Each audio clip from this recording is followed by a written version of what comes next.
All right. Hi, everybody. My name is Travis Lindsay. I am here for the CSUF Startup Incubator, Center for Entrepreneurship, all that stuff over at Cal State Fullerton. And here today, fresh off giving a talk at the CSUF Startup Incubator and graduating from Cal State Fullerton just a mere 2 years ago, is Woo Kim. Woo, can you introduce yourself to everybody who's listening? Yeah, hello everybody. My name is Wu. Thank you, Travis, for the warm introduction. My name is Wu. Just to share a little bit of my background, I'm a Cal State Fullerton alumni. I majored in electrical engineering, and during my senior design project, I had an idea to make a digital business card. Had no idea where to start, and so I competed in the Titan Fast Pitch competition. Ended up placing the second place there, and as a finalist, I was able to join the startup incubator offered by the entrepreneurship department at California State University, Fullerton. And they really laid the foundation for me in terms of how to start a business and how to grow the business. And so, fast forward 2 years later, now I'm running my company called LynkMe Cards, and we do digital business cards for professionals, primarily in the real estate space, but we are branching out. So yeah, that's a little bit about me. Sounds good. So that's your background, Woo. Let's talk a little bit more about your time at the incubator. Why was that so important to you? My time at the incubator was important in a couple of ways, but I would say the biggest win that I got from being in the incubator with mentors is number one, I had access to mentors who've walked the path that I wanted to walk before me. And so they were able to save me time and have me avoid mistakes that they made because they've already done the thing. And so I'm going to go into detail about that. But number one is having access to mentors. Number two is when you first, or at least I'm just going to speak from my own experience here. When I first started my business, I really had no idea what the heck I was doing. And, it's tough because there's not like a clear path to winning in entrepreneurship. Like, right, if you're a student right now, currently, it's not like you go to a classroom and the teacher gives you a syllabus. Week one, here's what we're going to do. Week two, week three, week five, all the way through. And at the end, you'll have a test. If you pass the test, congratulations, you have just passed the class. It doesn't work like that in the real life, in the entrepreneurship realm. And so, yeah, I really didn't have a clue what I was doing. And being in the incubator with the mentors and like minded people really helped me boost and kickstart that process of owning a business and running the business. Yeah, that is something that I've noticed interacting with a bunch of entrepreneurs over the years is that the ones that are really open to mentoring seem to do better because there are many things that come up that you don't know about, you haven't encountered before, and being willing and able to listen to and follow the advice of mentors is a really big advantage for entrepreneurs. Now, at the incubator, your mentor was Curtis Chan, right? My main mentor, although I had access to Curtis, it was Philip and it was JJ. Gotcha. So, what were some of the key lessons that you learned from Curtis, JJ, and Philip during your time at the incubator? And Yeah, and do they still talk to you, or have they lost your phone number? that's funny you asked me that because to this date, I still keep in touch with all three of them. In fact, I actually am working with Curtis, my old mentor, into actually becoming my business advisor. And so Curtis is actually working with me today to advise for my company and helping me scale the company. But I would say to answer your question, Travis, you asked me what were some biggest things that I got from working with my mentors. And I would say I'll break it down by stages. So in the very early stage, when I just had an idea, I didn't really have a product market fit, is what they call it. In other words, do people actually want to buy your service? I had no idea. And so what Philip suggested that I do is actually going out, interviewing people, interviewing prospects to see if my service is actually something that people would need and therefore buy. That's something I didn't really understand in the beginning. And so I took Philip's advice and I started going to mixers. networking groups, and just really, I started interviewing a lot of different people from different industries to see if my service is even needed. And turns out some people wanted my product. And so I went back to Philip and I said, hey, good news. I took all these notes. Turns out some people want to buy my stuff. And Philip really helped with kind of getting started even before you establish your business. And that number one is like, if you have an amazing product, but no one wants it, you're probably not going to make any money.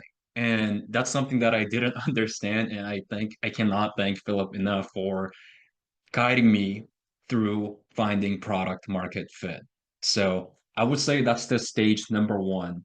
And when I really got my business rolling in terms of when I first brought in my sale, Philip, my mentors all together looked at me and say, hey, Woo, now that you have this working thing, you need to go all in and doing more of that thing.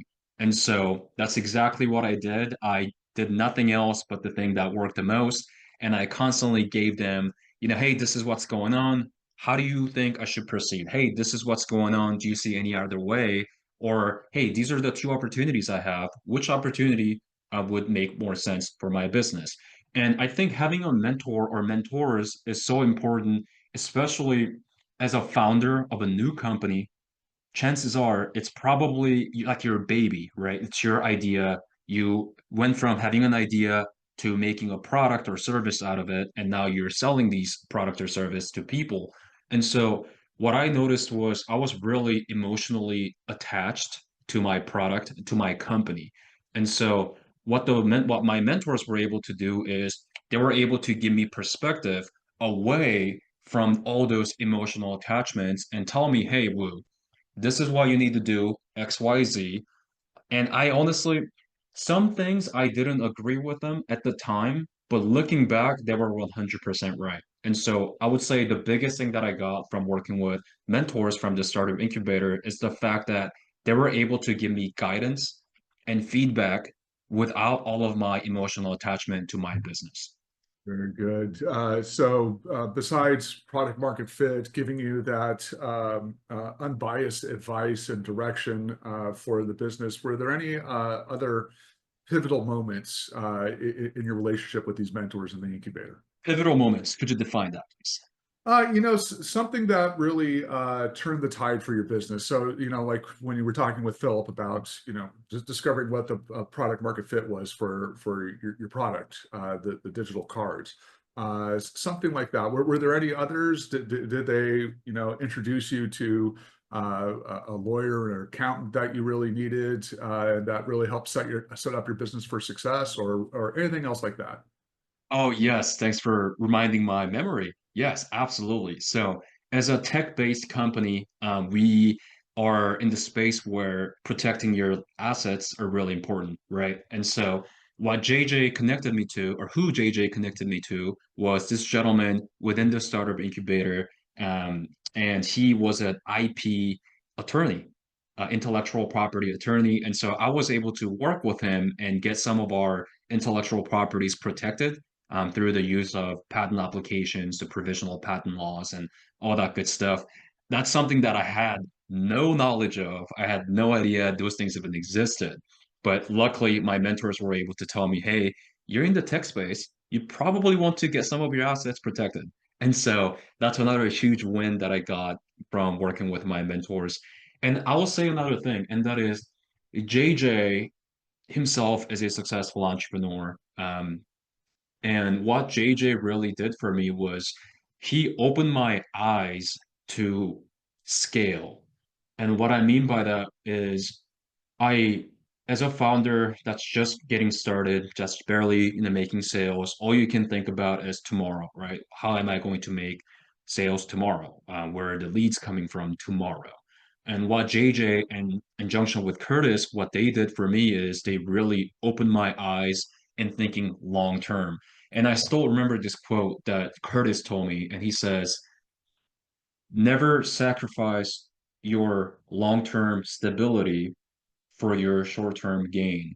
And that quote really stuck in my head. And so in whenever I'm faced with making a decision, that quote really screams out at my face. is this something that'll help me tomorrow, or is this something that'll continue to help me for 5 years? And just that having that framework from Curtis really helped me in building out the future plan and vision for the company. So yeah, there we go. Very good, very cool. So moving on, LynkMe Cards. Can you explain it really quick to everybody who's listening, watching this? Yes. So, LynkMe Cards, we are a company where we help people graduate from using a tool that was developed 550 years ago, and that's called business cards. When you hand somebody your business card, chances are they're one, going to throw it away, or two, keep it in their other drawer full of other business cards. And so, what we want to do with LynkMe Cards is helping people go digital. And number one, make sure their contact information gets saved into the prospect's cell phone where it wouldn't get lost. And number two, helping them build their client database. And so that's kind of the service that we do. And we've been really seeing a high adoption rate among industries. And yeah, the future is looking good. And if you're looking to go digital with your business card, you know who to hit up.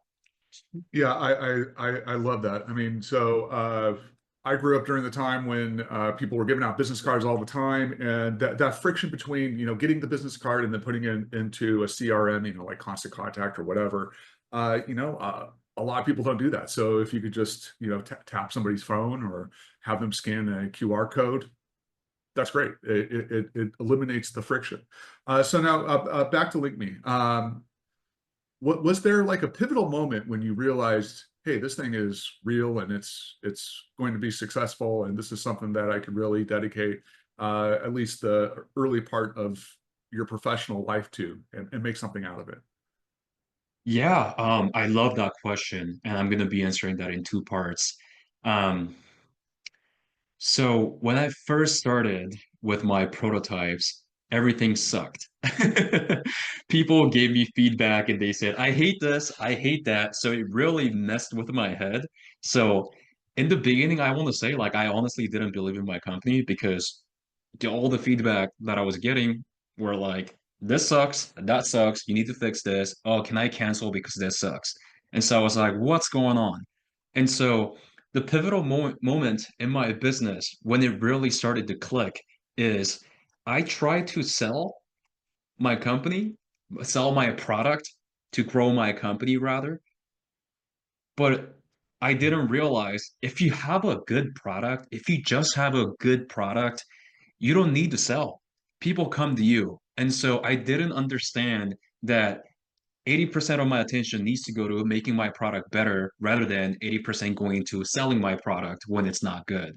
And so the moment I switched where my attention was going from selling to just improving the product, it really started to click. And so the pivotal moment that I can still remember is when I had a manager of a big real estate firm that bought a lot of cards from us, and they told me, "Hey, Wu, it really changed the way our agents are networking with their prospects. They're able to impress their clients, get people's contact information easily, and it's even going right into their database. That's a big win for us." And when he told me that, like, I really started tearing up because it went from me getting negative feedback to it actually improving people's lives. And I think once you realize just how much of an impact that you have on your customers' lives with your product, granted your product is good, you can only go up from there. And so, in short, improving the product and just dialing the process of, in repetition every single day, improving your product by 1%, 1%. And by the end of the year, your product is just so much better than it used to be. And so, yeah, if I could tell myself, if I could go back 2 years later, 2 years before, I would tell myself, don't even try to sell, just improve your product and just make it too good to fail, is what I would say. So kind of like a side question, but so your product, is it, when somebody wants to buy it, is it a one-time purchase? Is it a subscription? How does it work? Great question. Yeah, so we are actually very flexible in terms of pricing. We saw a lot of people like the cheaper, not I don't want to say cheaper, but more affordable price tag on a continuous base. So something like subscription, like annual subscription. And we also noticed a lot of people prefer paying for something one time and be done with it. And so we wanted to meet our clients where they were at. So what we do at LynkMe is we offer two different pricing. One is annual subscription, super affordable. The second one is a one-time fee, a little more expensive, but you'll pay one time and you're done. And so we actually see a perfect 50-50 split on what people take. And so that's how our pricing works. And the people who pay for that lifetime subscription, do they keep on getting updates as they come in? Yes. All the future updates are automatically included. That's part of the value proposition that we bring to the table. It's a win for us because we are able to collect 3, 4 times the amount of annual subscription upfront for us to reinvest to the company. And for an annual subscription, of course, you have the retaining annually recurring revenue. So that's awesome in terms of scalability. So we do both. Yeah, no, it makes all the sense in the world. And so when I have to re-up subscriptions to like Microsoft or Adobe or some other place, and I don't see that lifetime purchase option, it kind of pisses me off. But yeah, so I'm glad that you do that. So the future, where do you see LeakMe going in the future, or yourself? Do you see yourself selling this company at some point, or you're going to keep on growing it and branch into other stuff? Yeah, so for myself, I see myself running a business probably for the rest of my life. I live and breathe business. I think it's just so fun working on a project from an idea into a service or a product and actually growing your company. I think that is just this coolest thing in the world. And so I'll probably be, running a business no matter what business it is, probably until the day I die, and that's on the personal side. And on the business side, our goal is to short-term and long-term. Short-term goal is to become the number one platform in terms of digital business cards in the real estate industry. And I think we're going to get there in the next couple of years. And long-term goal would be branching out to all other industries, maybe starting with the adjacent industry and eventually reaching the general public. And the reason why I wanted to niche down is because I thought if you niche down to a specific group of avatars, then you can serve them better, in turn giving them more value for what they paid for. And so the advice that I have for just starting out entrepreneurs is I want to say the riches are in the niches. That's a quote from Alex Ramosi. It just means when you're starting out, just focus on one group of customers because in a very real way, you can add more value to them and essentially charge more. Um, so yeah, that's our long-term and short-term and long-term plan. Well, the riches are in the niches. It reduces the amount of things that you have to take into consideration. How to develop the product, how to market it, and everything. And you can get a beachhead there, and you could grow it from that point, right? Right. All right. So you've given a couple of pieces of advice to first-time entrepreneurs. Maybe some of the Cal State Fullerton students who are watching this are considering being an entrepreneur. So in addition to focusing on a niche, focusing on developing a great product that really solves a problem that your customers have, in addition to having mentors and advisors who you actually listen to and follow through on their advice. Is there any other, maybe even like just general advice that you would give to yourself? Like you could go back 2 years in the past and give yourself some advice.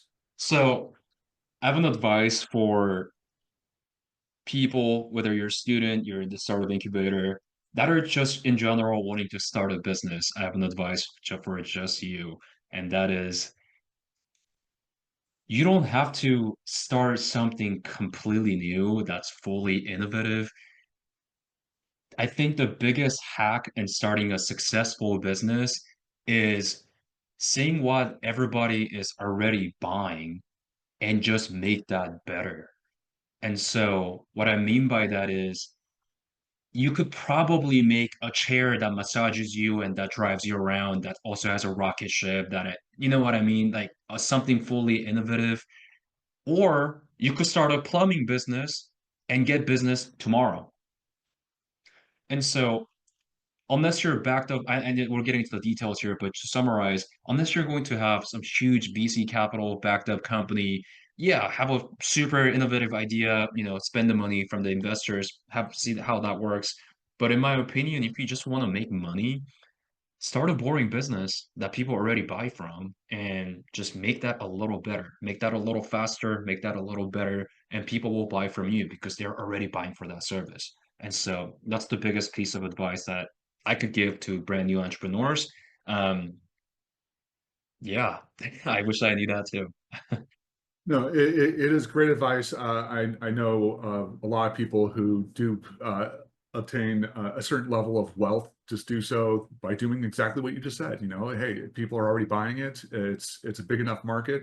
There could be another business in there that does the similar thing, or something that maybe takes it a step further, like you do with LynkMe Cards.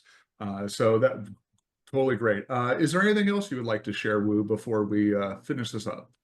Yes. This is advice is strictly for entrepreneurs. If you're not an entrepreneur, you can just toss it to the side. But hey, I'm just gonna be talking to myself 2 years ago. You're gonna want to quit. It's gonna be tough. You're gonna doubt yourself. You're gonna have early mornings, late nights, and nothing is going to work until you make it work. There's a way, a bright light at the end. Just keep going. Don't quit. It's like a game. If you don't quit, you can't lose. But if you do quit, you lose. And so I just wanted to tell myself and you that just don't quit. It's gonna work. Just Right. On that note, Wu, we're done. Thank you very much. And is there any place where people can find you? yes, the easiest way to find us is on our social media, Link Me Cards. That's link with a Y, LYNKME, Link Me Cards, CARDS. You can find us on Instagram, YouTube, TikTok, any popular platforms, and you can also check out our website at linkmecards.com. Awesome. Thank you very much. Thank you, Travis. See you guys.